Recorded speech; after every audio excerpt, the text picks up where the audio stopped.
very small, some can be extremely large and complex. It really depends on the industry and the product that you're working with. But there's so many different variables that go into that. And as we get into this presentation, we're going to talk about exactly how you can help impact those different steps in the supply chain. So I thought it would be relevant just to kind of talk about my business, because like I said, it's the only one I know. 18 years with Lindy at Industrial Gases. But for me, we have a really interesting supply chain. So our raw material is the air that we're breathing. It's free and it's abundant. So there's no issue getting that. However, for us to take that air and separate it, compress it, and pull out the different beneficial pieces so that we can repackage it and send it off to the end user, we need a lot of electricity to do that. So for us, the biggest input to our supply chain is electricity, so that we can make that happen. So that is really the supplier raw material side of it for my business. From there, that air and that electricity powers our plants. We can separate the gases and then figure out what to do with them next. So once they're separated, we want to distribute that product, and that could be many different ways. It's either going through a pipeline, it's going in a truck, in a bulk trailer as a liquid, or it can go on a rail car. Essentially, there's just different modes of where it's going to go depending on what its next step in its life is going to be. For me, I specifically am managing our packaged gas business. So what that essentially means is we've got all this bulk product and we need to put it in smaller cylinder gases, the gases into smaller cylinders so that they can go to specific places. Not everybody has a huge bulk tank outside of their business, or their home or their small fab shop or whatever they might be using gases for. So we have different sizes, different packages. And essentially that's how it gets to the retailer portion and then ultimately to the consumer. So that's kind of nuts and bolts of the industrial gas, right? Electricity and air, separate it, package it, ship it off to somebody so they can use it to either be the raw material supporting their business, or use it directly for their task. All right, so why is this important to us? If you're not directly involved, I think sometimes it's easy, and I know this from my experience with investment recovery, right? So when I started in 2012, Praxair at the time did not have an investment recovery department. There was rumors of someone who had recently retired that had, played with that a while back, but there was no existing department or group of people. And I say department, it was me. I was the department. I just like to speak very highly of myself, but I was the department. So there was no Christie there to sell stuff. It was just me. So they were like, go, run with it, do what you can, sell some trucks and let us know how it goes. So I really didn't know anything more than just what was kind of thrown at me until I started coming to these events and learning more about all the different angles and options and meeting all the vendors that are in the trade show today, just to get new ideas of what I could be doing that we're not even like at the tip of the iceberg on. So much came from just being involved in this group. But anyways, customer service, big portion right there. We want to make sure that we're really creating a good buying environment for our customers. Sometimes when we're in the industrial side, it's easy to forget about the end user customer, because it might just be going to another company who's repackaging it or utilizing your material for something else. It's not necessarily sitting on the shelf at a Walmart. So sometimes when we think about customer experience, you really just think about that item you might buy at a store, a grocery store, a Walmart, a Target, whatever it might be, or buy it on Amazon and it magically shows up. So sometimes we forget about all the steps that make those things happen. So we really just want to make sure that you're providing a good customer experience, and that's having the right item at the right time at the right place. Operating costs. Very important, something that will make you a superstar immediately if you can figure out a way to control your operating costs. Being on the operations side of my business now, it has been a total eye-opener of what is really truly important. Usually it's making decisions very quickly and limiting any type of downtime. But the thought of really thinking things through and nickel and diming things sounds great at the time, but in reality, it does not work for us very well. So also something to keep in mind. With that, it helps your financial position. We want our companies to look good. It's much bigger than just our investment recovery department or your role. So we want to make sure the whole organization is benefiting from the services that you're providing. Asset utilization.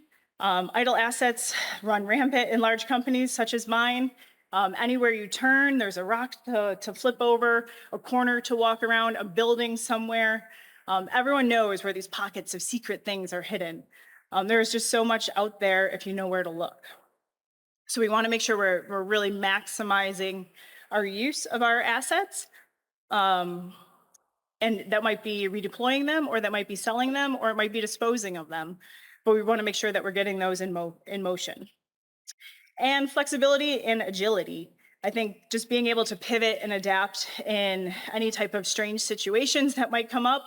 Maybe a supplier let us down and you could step in and help out with something you might know be sitting idle on the other side of the country. Or maybe you know someone. I think one of the things that I got known for in my investment recovery days was being the I got a guy. Like, I got a guy for everything.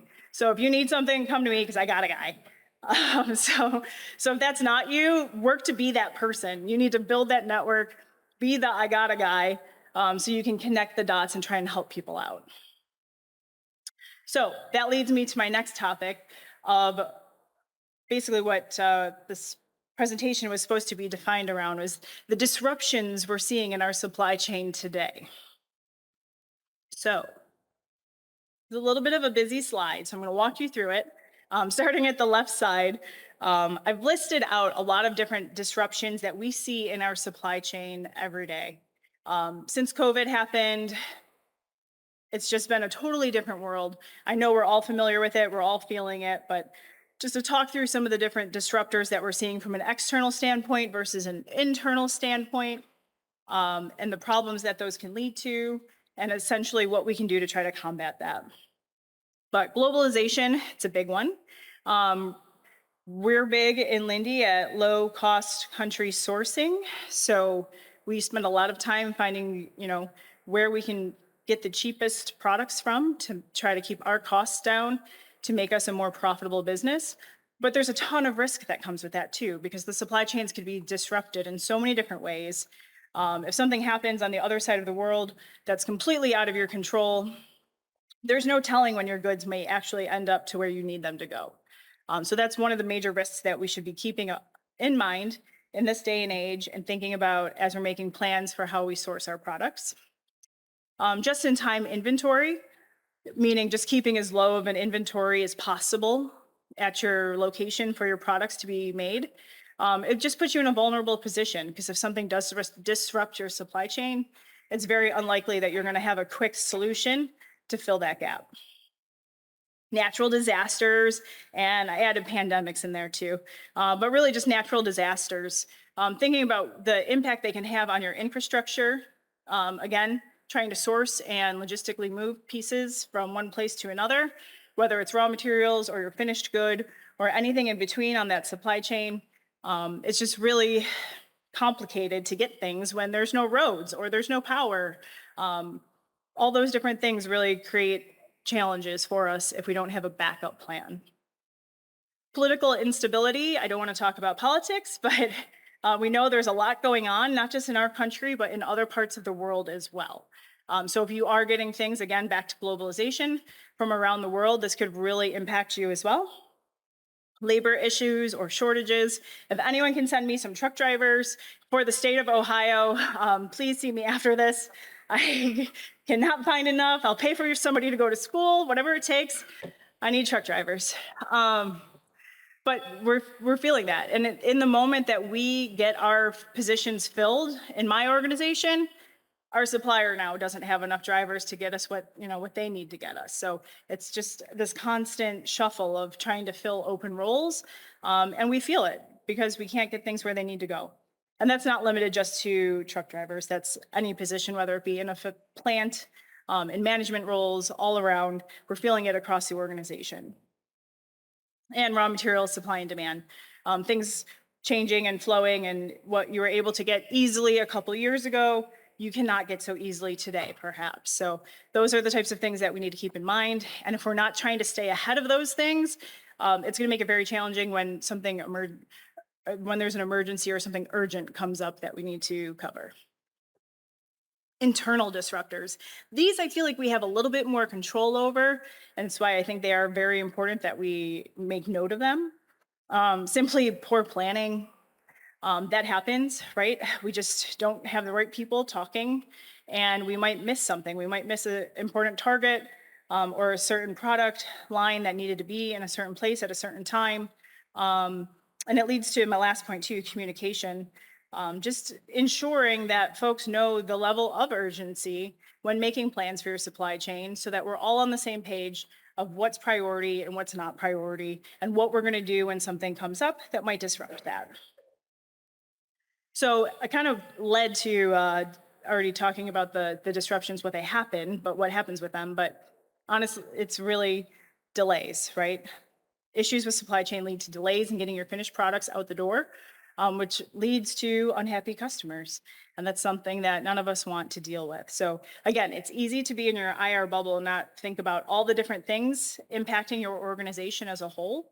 But you can play a part in these if you step outside of your specific spot of IR and find ways to creatively help your team. So it could lead to prices going up, inflation. If you're in long-term contracts, you might struggle with keeping up with the inflation costs because you can't adjust your prices. I know we feel some of that since the pandemic has happened. Factory closures, shutdowns, office shutdowns, just not having enough people to staff facilities a lot of times is going to lead to downsizing. As I mentioned, trucks not moving or taking much longer than they should to get where they need to go due to any one of these things, right? Road closures, not having staffing, the product not being ready when it was supposed to get on the truck, grounded shipping containers, or just trucks and freight sitting idle on a dock somewhere, and quality issues. If we're trying to rush something out the door, it might not be as high quality as you had hoped for it to be. So the overall impact, lost revenue, lower profits, damage to your image. You don't want something to come out that makes you look bad because you rushed to get it out the door, and ultimately unhappy customers. So those are our disruptions. Those are the things I'm sure many people are facing. This was your quick 101 on supply chain. So now you're all caught up. And I'm going to switch gears now and talk just a little bit real quick about how to improve those. You can make those a little bit better for your organization. So the 5 steps: identify what your risks are, get involved with the right folks in your organization so you can learn how you can help them should these risks come up. Once you know where your areas of exposure are, you might not be able to solve a problem today, but something might come up and you say oh, I got a guy. I might know how I can help you if this thing happens, and help push that mission down the road. Help develop contingency plans. Let folks know if you have or you know of alternate suppliers. I have met so many wonderful suppliers through this organization that I've been able to bring back to my company and say, I don't have anything to do with this. This is way out of my swim lane, but these were really nice folks and they might be able to help you. So keep that in mind as well. There's always so many great things that come out of just networking with folks. Monitoring and analyzing data. There's certainly a lot of data that comes back through the supply chain process from start to finish that you can use to decide what direction should we go in? How can we fine tune this? What can we do to make this tighter? And what can we do in that contingency plan? Automated solutions or processes. Certainly the more we struggle with labor, the more we try to figure out how we can do it without. This whole world of AI, I don't really understand it. I don't know that I want to understand it. I'm kind of resisting it, but it is the direction we're going in. And it feels like we're going to have to learn how we do a lot more things automated. We're going to do more with less, right? That's our adage at Lindy. Do more with less. Just to just keep things moving. So finally, just collaborate with suppliers. Just know what your options are, who your people are, build those relationships. They're probably facing the same struggles you are. But if you're not talking to them regularly, you're not going to know what their struggles are. So you should be working together with them, making sure we're all on the same page, so that we can help everyone's organizations get ahead. We all have a common goal. All right, so that being said, I want to talk about how investment recovery impacts the supply chain specifically. Um, in getting ready for this presentation over the summer, I went back and looked at some of my old presentations. So I haven't been doing investment recovery for 3 years now. Um, I've only been focused on operations of the packaged gas business in the Northeast. So I looked back at my old files, which was so humbling. The PowerPoints I was pushing out in 2012 versus the PowerPoints I was pushing out in 2019 were just absolutely amazing, like how terrible they were and how much nicer they evolved to over that 7 year period. So I was very impressed with myself. But I feel like a lot of people are in that same boat, right? Like you have to really be able to sell your services. When I started in that role, there was no defined program. It was just figure it out, make it into something, see what you can do. So I had to start like advertising and letting people know, hey, I think this is what I can do for you. And I don't really have defined limits. So tell me what you need and maybe I can do it for you. I like to help. I like to talk to people. I like to get involved. I want to know more. I want to get out in front of all the different groups in the business. So I really started engaging with all of our different departments, making connections with anyone who would listen to me for 30 seconds about redeploying or selling used equipment. I'm pretty sure the majority of them thought I was extremely annoying, way too much energy, and probably like enough. But it eventually started to stick. The more I talked to people, the more I got involved. I pushed myself on people, and started to build some liaisons. And it really, it's that art of like delegating. So something might be going on that I don't know about, but somebody in that room, please, would say, hey, did you talk to Christy about this? She might know somebody or she might be able to help. And once that started happening, the program just took off. Then I started getting leads from all over the country, and my investment recovery department grew into the global asset recovery department, and I started having projects around the globe. So that got really exciting really fast. I started with a zero goal, just do something, into a $5 million sales goal every year. So over those 7 years, so much changed so fast. And it was just from inserting myself into projects that maybe I shouldn't have, or maybe is out of the norm of the investment recovery scope.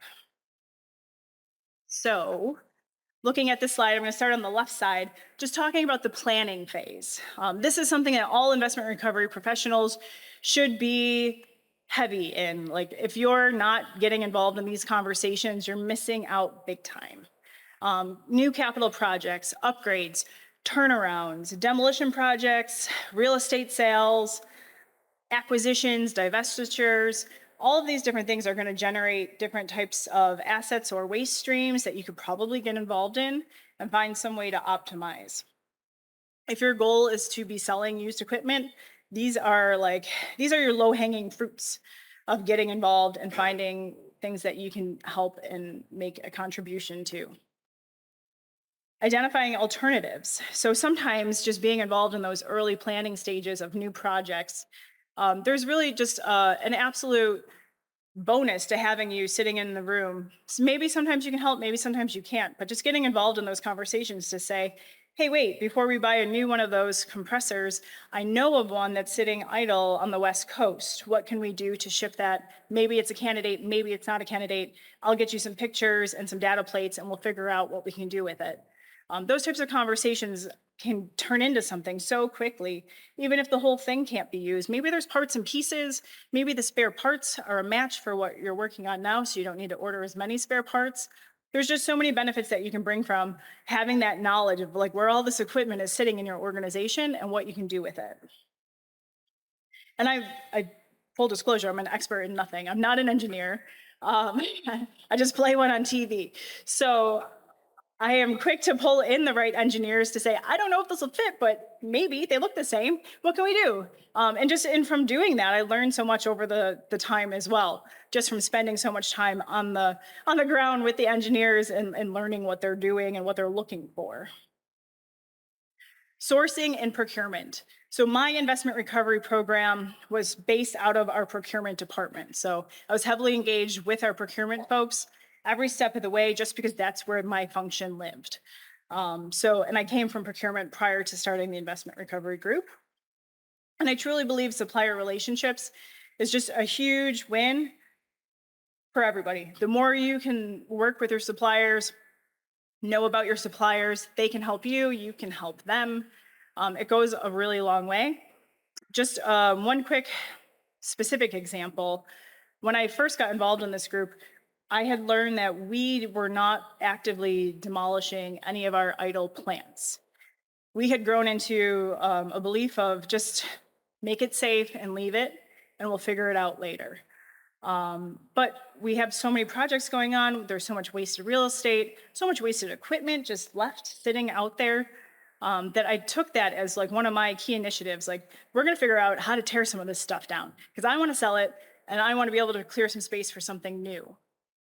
And it was a very challenging topic to broach with our safety folks, with our engineers, just to get them to buy into the idea of tearing something down, right? Because in my organization, when you say the word demolition or dismantlement, they're thinking wrecking ball, explosions, things flying through the air, like absolute chaos, right? There's no way this would ever possibly work for us. So I had to spend a lot of time learning about like how this process actually works, and proving to them that it is something we should try. Let's try it one time and hope that it goes really well. But I actually had a really good project with North American Dismantling in Lorain, Ohio, that was really like the kickoff to us on a demolition rampage. So we had one really good project. We showed everybody that it could be done. North American met with us 36 times probably to calm our engineers and let them know we can do this. This is how we're going to do it. It's nothing's going to go wrong. We have a plan, and we have a plan for the plan, and a plan for the plan for the plan. And it went perfectly. We had no issues, and it really opened up eyes to say, maybe we've been looking at this wrong. And that really led into a lot of big global projects then for us to start removing old equipment. So good props to North American for that. It helps with us driving compliance, right? There are specific policies perhaps in your organization, and if there's not, there should be, most likely, of how you handle idle equipment from an accounting standpoint, waste streams from an environmental standpoint. There should be policies in place that can help guide these decisions. So if you're not familiar with them, get familiar with them. If they don't exist, you can be a proponent to push for them to exist. Also helping with controlling your spend. Again, if you know of equipment you can redeploy, avoid buying new because you have something used you can use, and valuing your assets. Sometimes our folks, and I'm sure you're all experienced with this, everyone thinks that that old compressor that's been sitting there for 45 years is worth just as much today as it was then, and that it should be resold easily. Easy sell, right? Somebody's going to want this, right? No, nobody wants it. It's junk. It's scrap. Like, it's not going anywhere.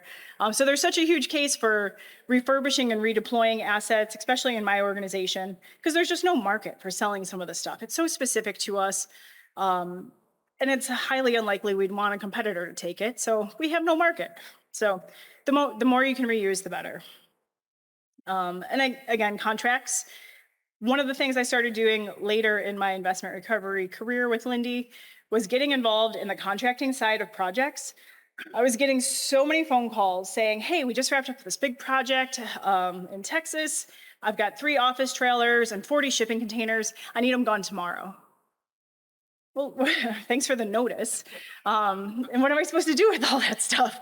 So the more we can get involved ahead of time to know what wastes are going to be, left over at the end of this project. And it's really not even a waste, right? Shipping containers, easily to reuse. Office containers, people want those. Mobile offices, those are easy to get rid of, but you need more than 24 hours notice to do that. So we started coming up with some more like unique project plans. So in certain contracts, we would say, any packaging materials that you send us, you have to take back with you. Or if you send something in a shipping container, you have 30 days to get it off my property and take it back with you. Because we really didn't have the time or the manpower to figure all those logistics out. So just having them come back and take it worked great. we may have lost some of the potential value of doing that, right? We might have overpaid in doing that, but just the logistics of it made it work for us.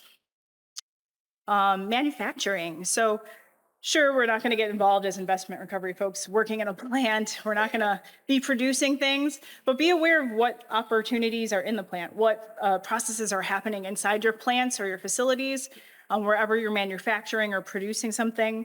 Know what's in there that you might be able to sell, redeploy, dispose, relocate, be that point of contact, that center person. So if something does come up, you can say, hey, I know where this is. Let me get in touch with this person. We'll send you some pictures. I'll get you everything you need, and maybe this will be a win for you. Same with spare parts. Always good to know where your spares are. Waste streams, same thing. Knowing what they are and what's coming out of your facilities ahead of time will help you maximize the value or reduce the amount of spend you might have on trying to dispose of those. We talked about dismantling projects and canceled projects. So you might have raw materials sitting around from a canceled project, inventory, half-consumed inventory, equipment that might have been installed but never used, any of those types of things. We do a lot of different interesting government projects. I don't know a ton about them because they don't directly involve me and they're on a need-to-know basis. But similar, they're wrapped in white plastic and they say, I need you to do something with this. And then there's some that'll be like, don't touch for 30 years. And as they're like expiring, it's like, well, okay, we're on year 28. I still don't know what it is, but sure, let's figure it out. Let's find out what we can do here. So some of those types of things come up for us too. That's just the more you know, the more you have a chance to do something with it. Maybe not today, but 6 months from now, something might come up and you're like, oh yeah, I know where that thing was. Let's look at it. All right. So that kind of goes along with inventory management as well. Having a warehousing strategy. In my role as investment recovery department manager guru, I also managed our warehousing strategy across the United States. So I knew exactly where all our warehouses were, what was in them, or what should have been in them. And when I would go there and see things that did not belong in there, we'd figure out why. Let's get rid of them. No, you cannot store your boat in my warehouse. Company equipment only.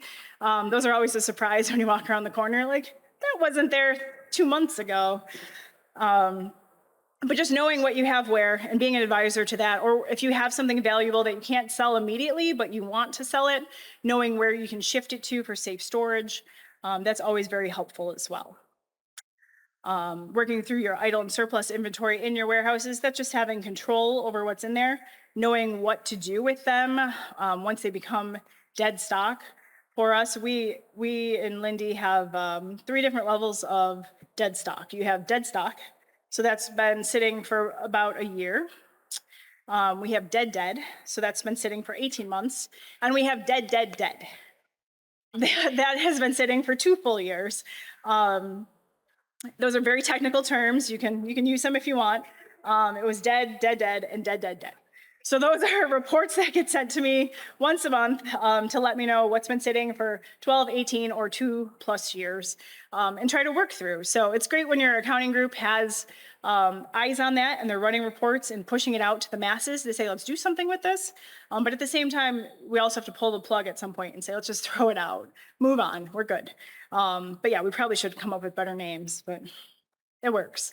And you also have the ability to help organize in those warehouses. I know I'm giving you like 100 new to-dos on your to-do list here, but just maybe suggesting we start doing some 5S's, a Six Sigma project in some of those areas that maybe have not been cared for very well, or we don't have a clean inventory list for. Those are good places that you can interject and say, hey, let's get a list of what you've got. Let me see how I can help you, and maybe we can bring you some value back that can potentially come right back to your location.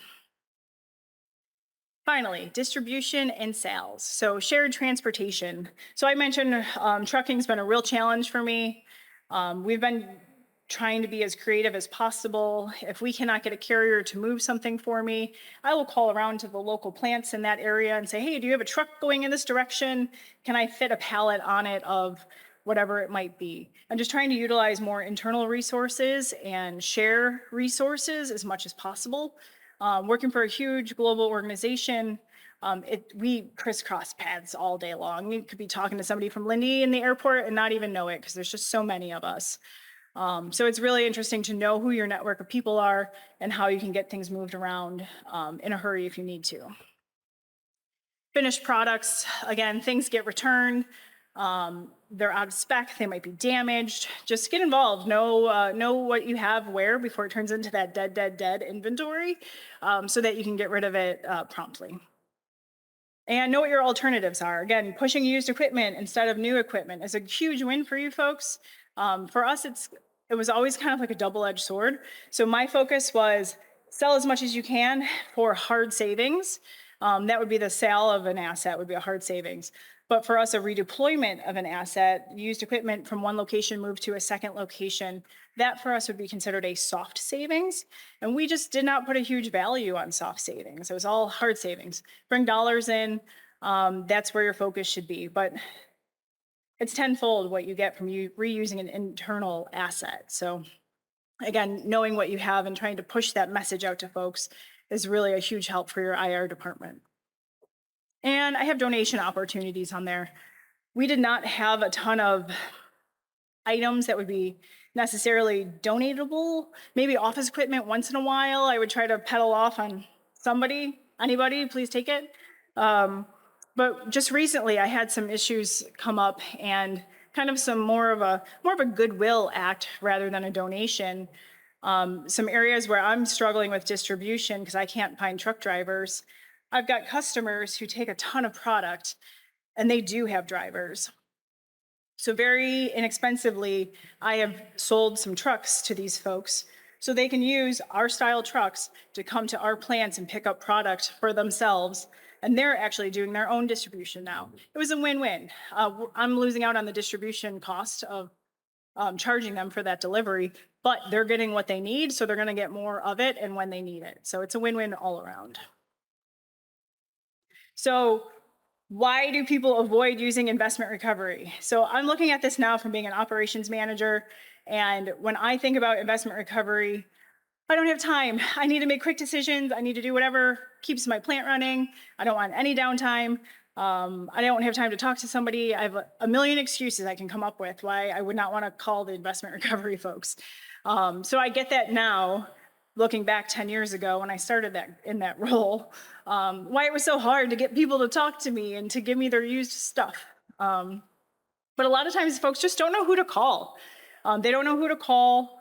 They don't know where to look. Maybe you have a catalog of used equipment for internal or external. I know some of the folks here have really robust websites that they use to sell things.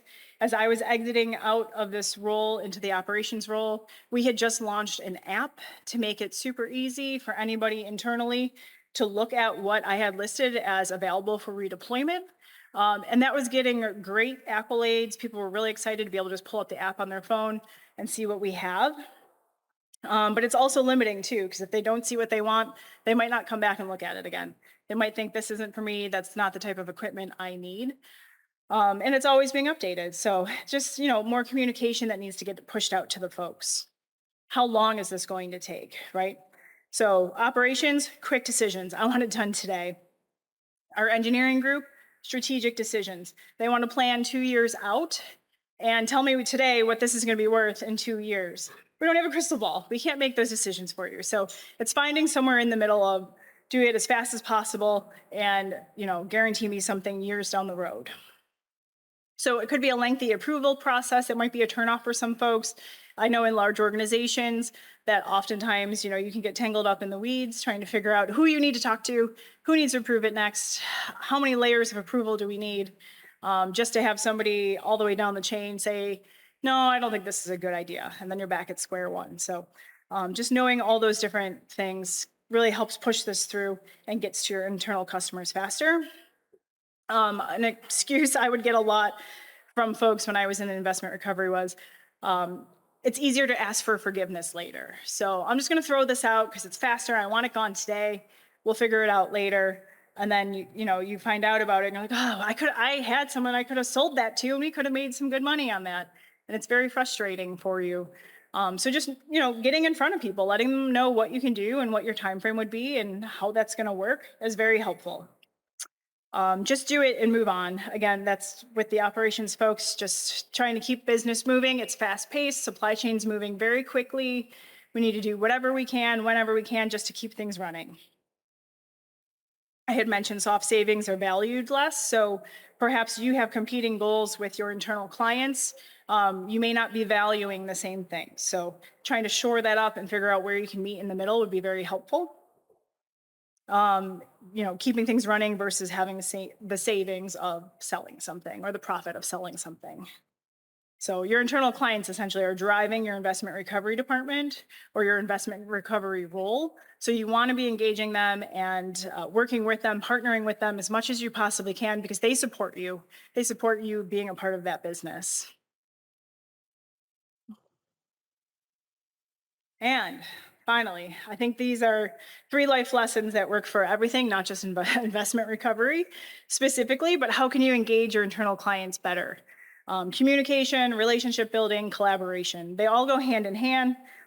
I can't say it enough. The more you can get in front of people and talk about what you're capable of doing, tell them what your wins are, tell them what your struggles are, let them know what you need from them, and try to get some liaisons for your programs to help get in front of people. It's really helpful. I think just letting people know what you can do for them to help them is huge. If you haven't done that yet, I would recommend reach out to people, just let them know what you're capable of or what you'd like to do, and get more business sent your way. Internal advertisements was a big one. I was all over the company internet. Any chance I could get, they would be really cautious about rerunning similar stories. So every 3 months, I'd be like, okay, it's been 3 months. Let me on there again.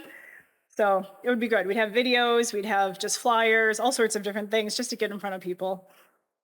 Building relationships. Check in. Don't check in too much. Figure out what that right time frame might be. It's just, it's a sales role, right? You're trying to sell your internal customers on using your services without being too annoying, and without being too distant at the same time. And, just knowing how you can help people, have that in the back of your mind. You might not have a solution for them today, but maybe down the road you do. And you can reach out to them and say, hey, I was thinking about this and I think I can help you in this way. Sorry, it took me 6 months. And collaborating. Just the education on what the value of investment recovery brings to your organizations is huge. I think it goes such a long way. And there's just so much that you can do in so many different directions to impact the overall supply chain of the organization. You're not limited to just selling used stuff. There's just so much when you think outside of the box about what that looks like. So, and all of these principles should be addressed to your external clients as well, but really just focusing today on your internal clients and how you can do better at spreading that message and building a stronger, more robust program. So with that, I would like to thank you all for your time and for inviting me back. I was so excited to get the invitation to come back here and spend some time with you all. And I see so many familiar faces out here, and I absolutely just love it. And I apologize, I have to pause. My Rolodex starts spinning. Don't tell me your name because I know it. It just takes me, the older I get, it takes me a few seconds before it pops up, but it's in there, I promise. So bear with me, I got it. This is my contact information. This is this really cool QR code. If you zoom in on it, it should preload my contact info into your phone address book. Pretty fancy. But if there's any questions, I'd be happy to answer them. Or if you'd like to follow up with me afterwards, please do not hesitate to do so. Any questions?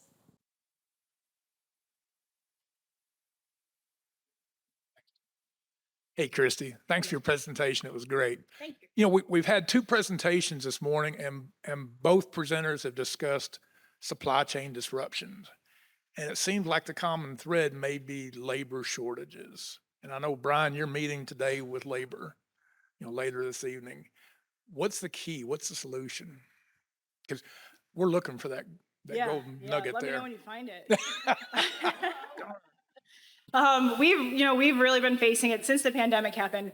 we have been facing labor shortages across the board that we've never seen before. Just getting folks to come into work. At first, there were so many incentives that were keeping people out of work during the pandemic. And now, as far as I know, those have run out. And I don't know why people aren't coming back to work. So I'm a little confused.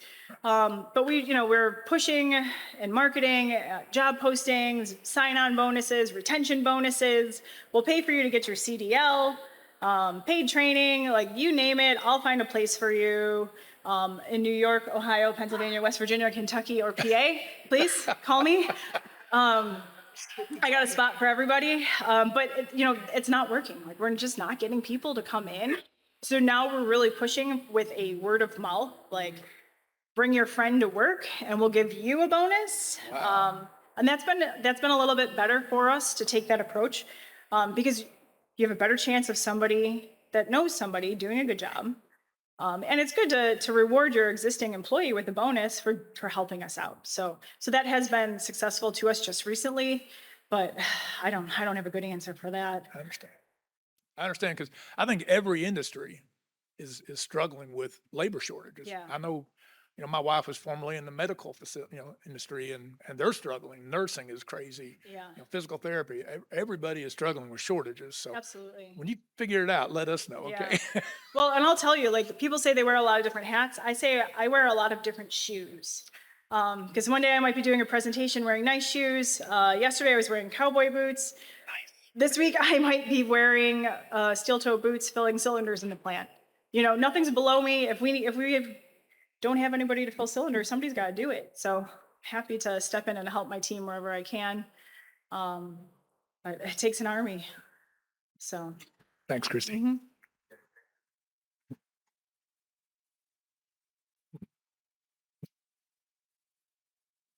Also, that was a great presentation. Can you discuss a little bit about your career path? It was interesting how you went from IR, doing it for 7 years. Then did you identify your new position, an operation manager? Did someone find you based on the great job that you've done developing the apartment? Thank you. My department of one. It's really how you sell it, right? It sounds so good saying the department. Yeah. So I did have an admin that spent 70% of his time helping me. So technically it was 1.7 people. Thank you, that was a good question. So I started with Lindy or Prexair at the time as an intern in global procurement.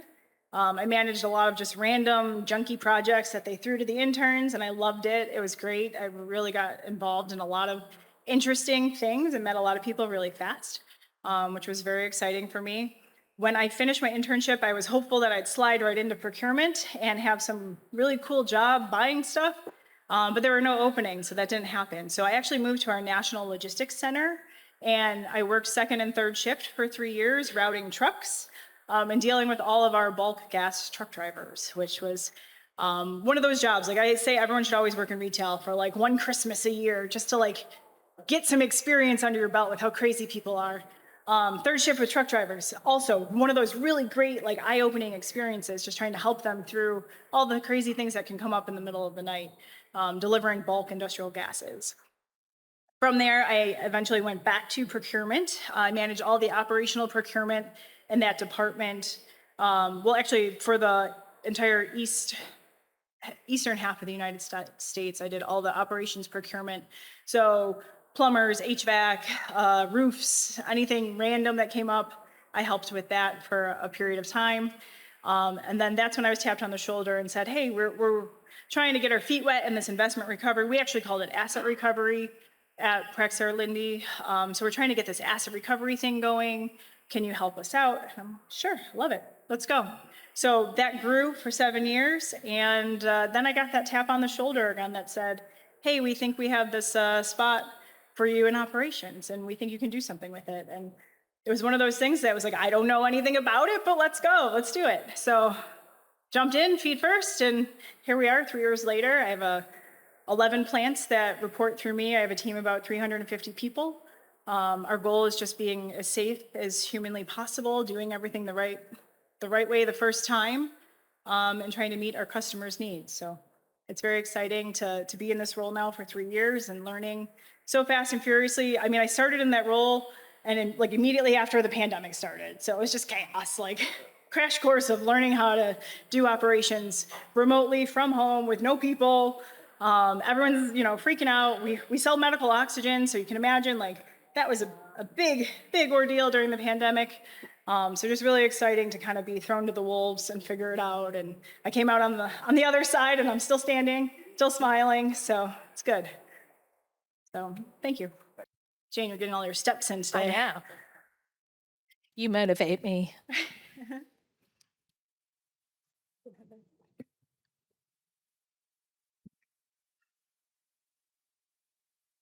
Thank you. Now, just kind of curious, how did you come about like figuring out what are these things valued? If you were starting from scratch, how did you even come up with a formula? Say, hey, if I'm trying to sell this widget, what is the recovery value of it? Yeah, great question. So knowing nothing about a lot of the industrial equipment at the company, I just did a lot of research, right? So I would work with the procurement folks and say, what would this cost new, to give me an idea of at least what a new one would buy, and then figure out what percentage I wanted to apply to it as to how old it was, how used it was, what its remaining life might be to the next person. And I talked to a lot of people in this room as well. There's a lot of great people here that have guided me over the years too, to try and come up with good ideas. And sometimes if I had no idea, I would just spitball it and throw something out there and see if it stuck. Well, that makes sense. Sometimes that's the best ways things work the best. Now, did you also kind of factor in like what your internal rate of return or something, saying, hey, listen, here, where's my break-even point where I'm just going to say, forget it and just get rid of it? Absolutely. We had an internal equation that we would apply. So we would know what our net book value was, what our lowest possible price we could get for it was. Typically for us, if we were going to not be able to break even on the net book value, it was a no-go. That was usually just the rule of thumb for us. Unless it was something very unique, something very big that we needed to move or get rid of, then we would consider other options. But typically, we had to break even on it to get rid of it. And a lot of times we were able to, make some cash on it as well. You're welcome. It's a good time to put in a plug for our Tuesday afternoon valuation session and workshop. So tomorrow at 1:30. We have one more question. Thanks, Christy. My name is Andre from ADM. And before I place my question, I'd just like to let this guy know that we use the Investment Recovery Association handbook to do some valuation. There's a pretty good template there, so we use that a lot. I have two questions for you, if you allow me to. The first one is, how does your IR department looks right now, from 1.7 to now? And, Great question. Yeah, and the second would be, you mentioned that your program is global, right? So how does you approach from a global perspective? Do you have like different strategies from here and other parts of the globe? Yeah, great question. Thank you. So my 1.7 folks, when I transitioned out of that role, the 0.7 stayed. They replaced me with another manager. I don't believe he was able to make it here this week, so he's not here to represent, unfortunately. But I will take all this great stuff back to him so he knows what he missed out on. But we have grown now to, I believe it is 2.7 folks in the investment recovery group at Lindy. So they're doing more. They're really, using basically the platforms that I set up, and they're just making it better and growing it. And it's so exciting to see somebody take what you did and make it better. Like, that's just such a great feeling to see that happen and just see all the success they're getting out of it. And then on the globalization part, once I really started gaining traction, especially with demolition projects here in the United States, it caught the attention of our controllers and our financial folks around the world, and they said, how can we do that here? Because we've just been abandoning equipment in place for decades, and we're trying to expand, but we don't have the footprint to do it, or we've run out of footprint. So how do we clear space to do that? So I got very involved in several projects in Korea, China, India, and helped show them. So not being familiar with their local standards or their ways of doing things, I didn't run those projects. I was more of a consultant to them. So I was able to just travel over there, walk through the projects with them and say, these are the questions I would be asking. This is what I would expect. This is what I think you should see come back from this. And then they would put it out to bid, and we would sit down again and compare, what I would think to expect versus what they would expect. And it was very interesting. We had one situation that came up in a foreign country that I had no idea that the scrap market there was completely run by the mafia. And we had some serious issues, and all the guidance I had given them was out the window. None of it was applicable. There was apparently only one option you were allowed to use. So that was an eye-opener for me, you know? So it's just interesting to learn as you go and meet people and try to help any way that I could. I just want to share my experiences and my knowledge with them so that they can do more with it in their areas. This will be the last question. Hi, Christy. You mentioned that you have a guy for everything. Yes. Could you name some of your more unique contacts that help you? And how do you go about finding those unique contacts to help you? Yeah, for sure. So I have internal contacts, I have external contacts. I really just have this like huge group of people that, you know, you just build relationships with over time. So I've got internally, I have folks who are in operations that I can call on today and say, I have this problem, I don't know what to do, talk me through it, or give me some ideas, or what am I missing? And I would consider them more of like a mentor to me. But I also have folks when I was in investment recovery that would be in the engineering department. And, you know, I found ways to get engaged with the different groups at our business to make sure that I wasn't missing anything, even if that meant like sneaking into a happy hour I knew they were going to be at so that I could get some one-on-one time with some of these folks. But it was successful. It worked, right? You gotta build those relationships any way you can. I still to this day golf in the Lindy Golf League on Fridays. I can't make all of them. I travel way too much, but whenever I'm in town, I try to sneak into a golf league outing because there's just so many folks there that I can chat with and tell them, you know, what I'm working on. What are you working on? How can I help you? I might know someone that can help you, or you might know someone that can help me, and just keep fostering those relationships. And then from an external side, really the folks here, meeting people here and talking to them about my problems. The first one of these conferences I came to was in 2012. I was terrified. I didn't know anybody. I was like so scared. I think I sat in the corner, drank 100 cups of coffee, and didn't really talk to anybody. And then that immediately changed, right? I immediately started meeting people, and I'm like, these people are cool. They know stuff. They can help me. And built so many good relationships. And there's so many years of knowledge sitting here right now. And we're all facing the same thing in one way or another. It might be a different industry or a different business, but we're facing the same problems. And it's just, you know, utilizing your resources and knowing who you can call. And I've never had anybody that I've called and asked for help tell me no. So it's really a good group. Christy, thank you so much.